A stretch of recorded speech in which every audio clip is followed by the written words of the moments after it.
Howdy y'all, this is Ethan Bonreal, channeling the energy of all my socially exhausted nerds and gays to bring you something matching that energy.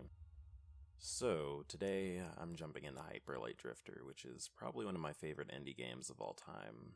It's really got the right audio-visual aesthetic on top of some juicy-ass gameplay to really appeal to my nerdy homosexual sensibilities. But I think it's time to set the mood. So, imagine this. You've lived a life with a lot of pain, and you're confronting what you fear most. But it's tearing you apart, and you have to search for a way to keep going, because despite it all, you're still here.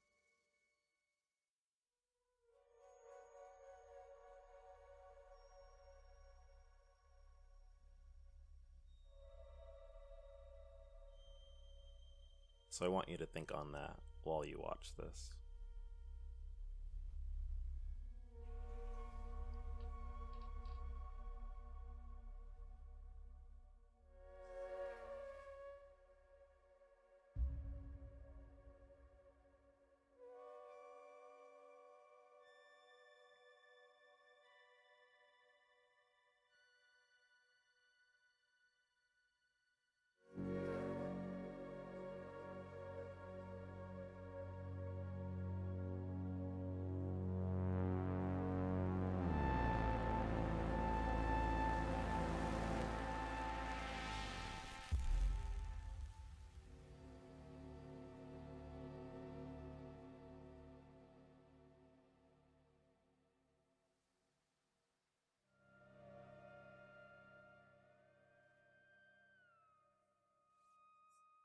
It can be really lonely when you're struggling with things, and you don't necessarily know how to resolve them.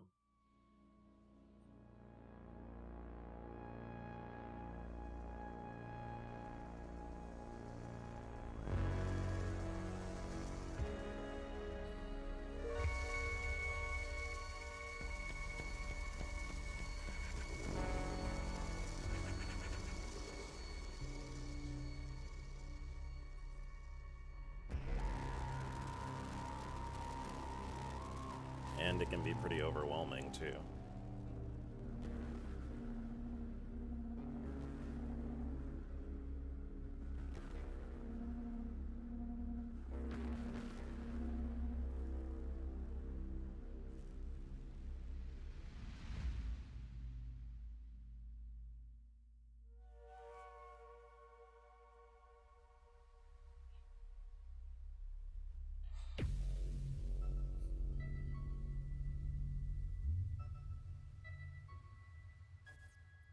I think moving forward is usually the hardest part.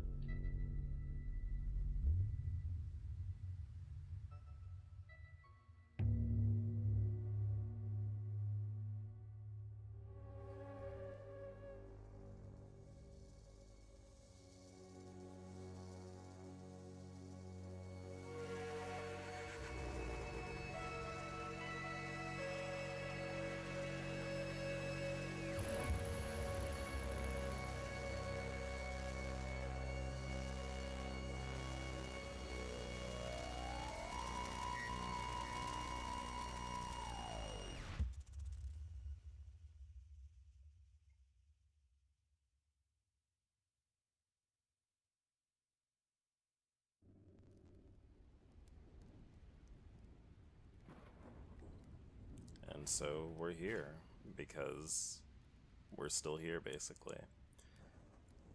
So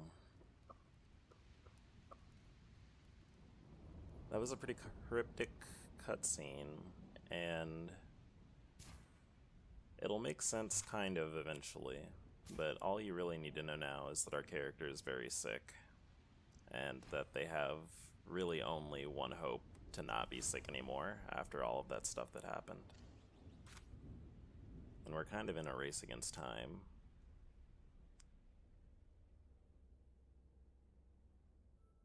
We're searching for something that will help kind of fix what went wrong with us. And that is why we're a drifter, which is the name of our character. The Drifter. we're basically traveling and searching for whatever will help resolve this issue we're having here.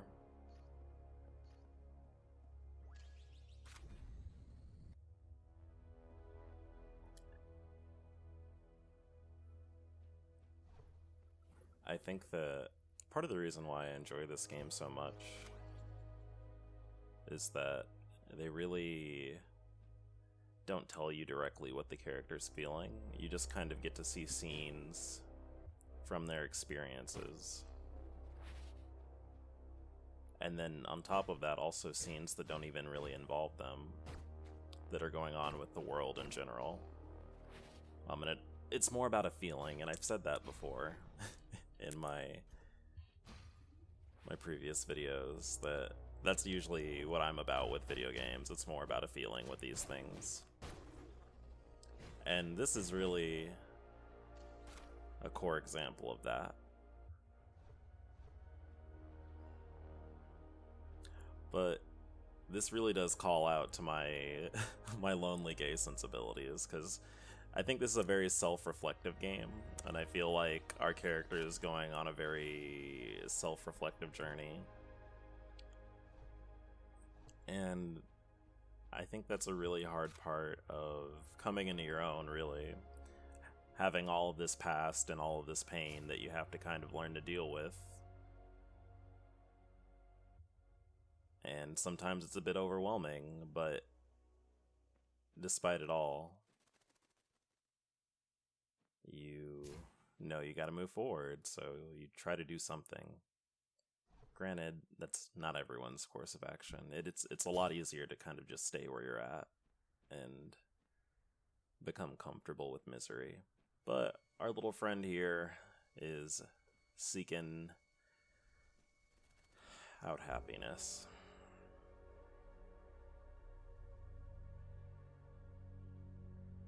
Whether or not that works out in the end, though, is going to be basically for us and the world to decide, because it's two things. There's a reason why I mentioned that we see pieces of our character's history in the world's history, because sadly, things don't always work out because we want them to, and we are part of something a lot larger than us individually.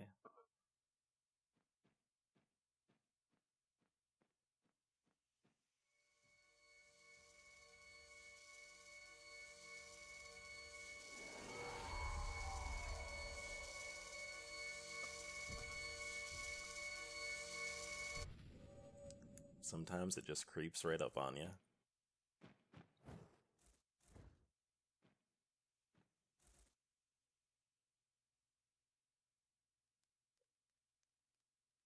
But also sometimes we get unexpected help, which is nice.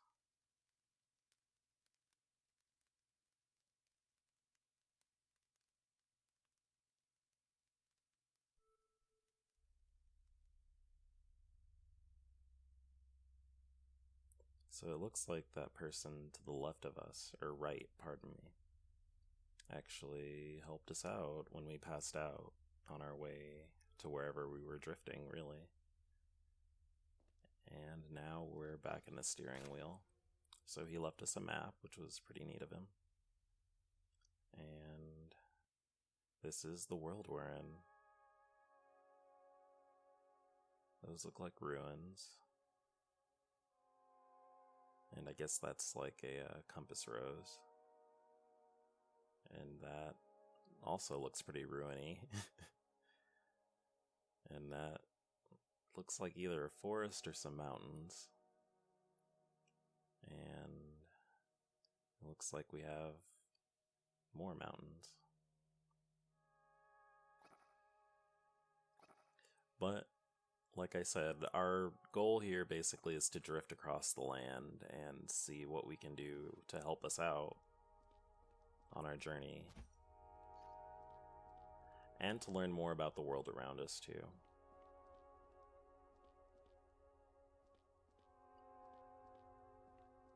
I think this is going to be more of a somber Let's Play. And more of me self-reflecting.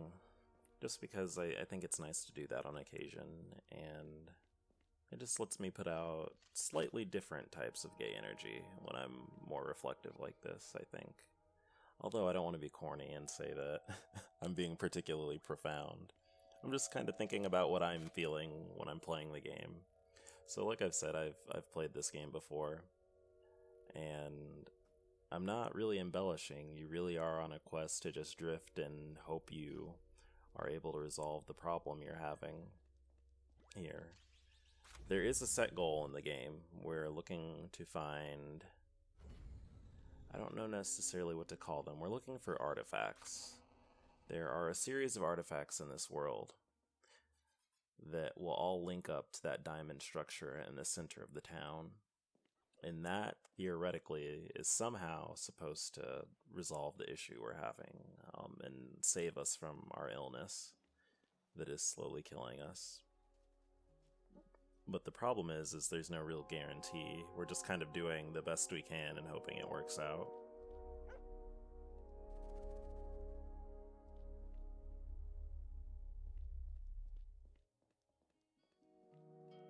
But I think that's better than just kind of sitting on your hands and navel-gazing, because I do think that's something that is very easy to do, especially when you're gay. It's very easy to kind of navel-gaze and be wrapped up in your own gay sadness and feelings of loneliness and just kind of give up and not really try to move forward with things or give things a chance because you're so used to suffering or just not feeling happy, you know? It doesn't have to be particularly deep, you know what I'm saying? Sometimes you just don't feel happy and you get comfortable with that. And it's kind of weird to talk about things like that. It's something that I think a lot of people don't really talk about when they're talking about sadness. Sometimes you get comfortable in being sad, even though it's like slowly tearing you apart. And you just kind of resign yourself to be an observer in your own life and go through things. Just kind of, I don't know how to say this, kind of just out of habit rather than like with a zest for life, I guess. But what I'm doing now is just checking out the shops here. I actually haven't played this game in a bit, so I forgot that you actually don't start with any currency. There isn't really much to learn in this game, as far as like dialogue. You can learn by interacting with people, like this dude right here. But it's all done through visuals, it's not done with words. So it looks like that person who saved us also saved this person who's right there when they ran into some trouble. But I think I'm done with the town now. We're gonna go ahead and just start our adventure. We're a drifter and we gotta drift. But going further with why I like this game, I think I like drifting as like I don't want to say lifestyle, but like as an aesthetic, really, right? Because like I've said before, I think that a lot of my life is really marked with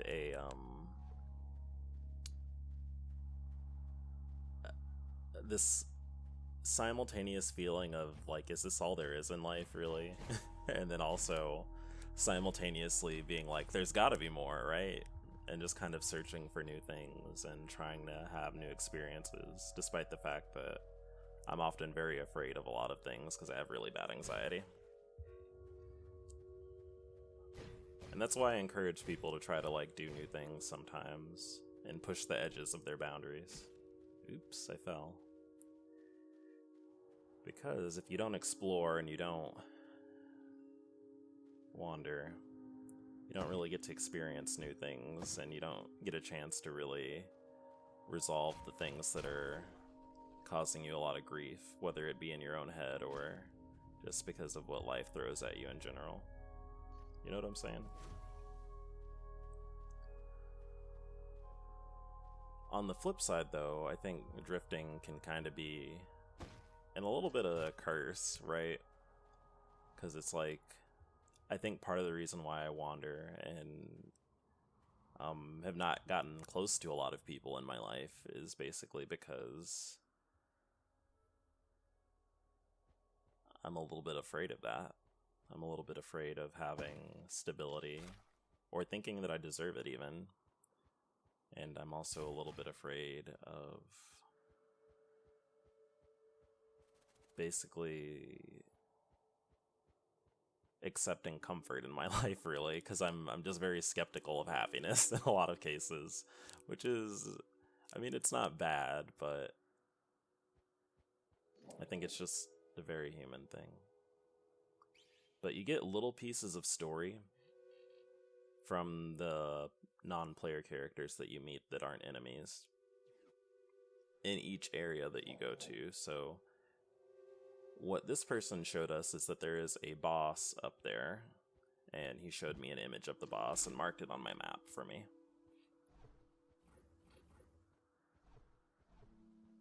And we'll uncover more and more of the story of this place as we wander, really.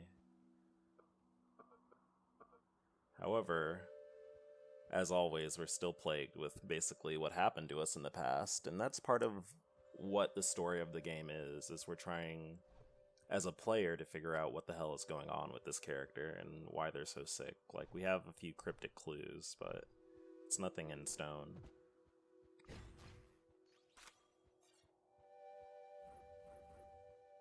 And I think that the beauty of this game is that the storytelling is done through visuals and exploration, which is really neat. That's a really way to do storytelling. You basically wander into these different areas, and just by looking at them, you kind of learn a little bit about the world that the game takes place in, and you learn about yourself. And you have to put things together through your experiences with the different things in the game.